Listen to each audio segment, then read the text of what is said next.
Bapak-bapak, saudara-saudara yang terkasih, Kristus satu-satunya perantara telah membentuk gerejanya yang kudus.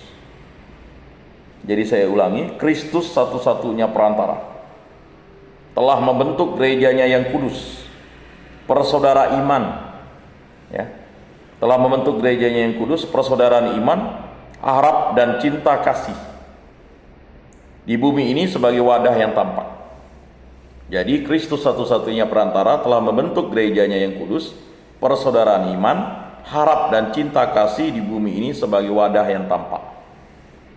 Ia mendukungnya terus-menerus dan dengannya ia menyalurkan kebenaran dan rahmat kepada semua orang.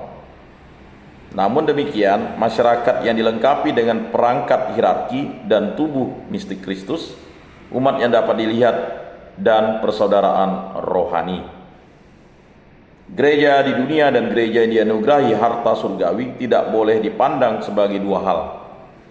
Keduanya membentuk satu realitas yang kompleks yang terdiri dari unsur manusiawi dan ilahi.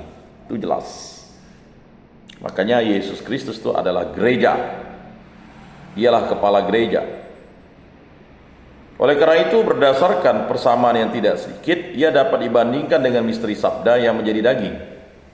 Karena seperti kodrat yang diambil, melayani sabda Allah sebagai alat penyelamatan yang hidup dan dipersatukan dengannya atas cara yang tak terceraikan. Demikian pula susunan kemasyarakatan, gereja melayani roh Kristus yang memberikan hidup demi pengembalaan tubuh.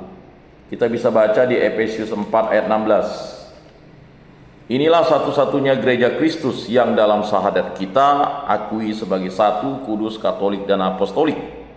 Ialah yang diserahkan juru selamat kita sesudah kebangkitannya kepada Petrus untuk digembalai. Yohanes 21 ayat 17. Ia pula yang dipercayakan kepada Petrus dan rasul-rasul lainnya untuk disebarluaskan dan dipimpin. Kita bisa bandingkan atau kita baca di Matius 28 ayat 18 sampai seterusnya. Ia ditegakkan penyelamat untuk selama-lamanya sebagai soko guru dan landasan kebenaran. 1 Timotius 3 ayat 15.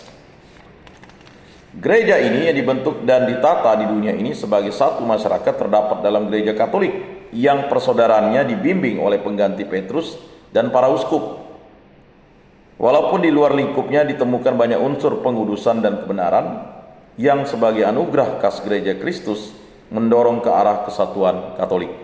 Seperti Kristus menyelesaikan karya penyelamatan dalam kemiskinan dan penindasan, demikian pula gereja dipanggil untuk menempuh jalan yang sama, guna memberikan buah keselamatan kepada manusia. Walaupun dalam rupa Allah, Kristus Yesus mengosongkan dirinya sendiri dan mengambil rupa hamba. Filipi 2 ayat 6 sampai 7. Dan untuk kita ia menjadi miskin walaupun ia kaya. 2 Korintus 8 ayat 9. Demikian pula gereja, walaupun untuk melaksanakan perutusannya ia membutuhkan sarana-sarana manusiawi, namun ia tidak didirikan untuk mencari kemuliaan duniawi.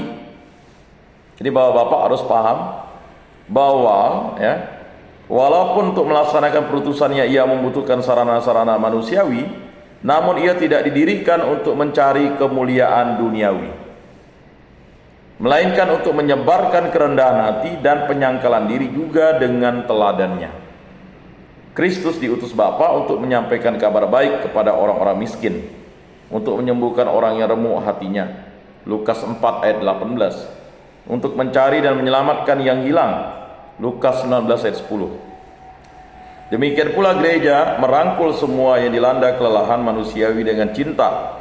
Malah ia mengenal dalam orang miskin dan yang menderita wajah pendirinya yang miskin dan menderita. Ia berusaha meringankan beban mereka dan ingin melayani Kristus dalam mereka. Akan tetapi kalau Kristus itu kudus, tak bersalah, tak bernoda, Ibrani 7 ayat 26, tidak mengenal dosa, 2 Korintus 5 ayat 21. Jelas di situ ya. Jadi Kristus itu kudus, Kristus itu tak bersalah, Kristus itu tak bernoda. Ibrani 7 ayat 26. Tidak mengenal dosa. Jadi Kristus itu tidak mengenal dosa. 2 Korintus 5 ayat 21. Dan Kristus datang hanya untuk memperbaiki kejahatan umat manusia. Ibrani 2 ayat 17. Ya. Maka gereja yang mencakup dalam pangkuannya para pendosa, yang serentak kudus dan selalu harus disucikan, senantiasa mengikhtiarkan tobat dan pembaruan. Jadi Bapak-bapak, saudara-saudara yang terkasih dalam Yesus Kristus, mengapa kita datang ke gereja? Karena kita harus disucikan dan senantiasa mengikhtiarkan tobat dan pembaruan. Ya, karena kita ini adalah para pendosa yang serentak kudus, dikuduskan oleh Kristus, dan selalu harus disucikan oleh Kristus, senantiasa mengikhtiarkan tobat dan pembaruan. Jadi kalau orang tidak mau datang ke gereja, berarti dia tidak mau serentak menjadi kudus. Dia tidak mau disucikan senantiasa. Lalu dia tidak senantiasa mengikhtiarkan tobat dan pembaruan. Dengan berkelana di antara penindasan dunia dan hiburan Allah, gereja berjalan lalu sambil mewartakan salib dan wafat Tuhan.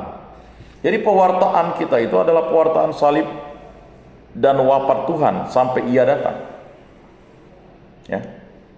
Maka jelaslah apa yang disampaikan oleh dokumen ini mengatakan bahwa orang-orang yang tidak mengenal salib dan wafat Tuhan adalah orang-orang yang akan menjadi penentang-penentang Yesus Kristus.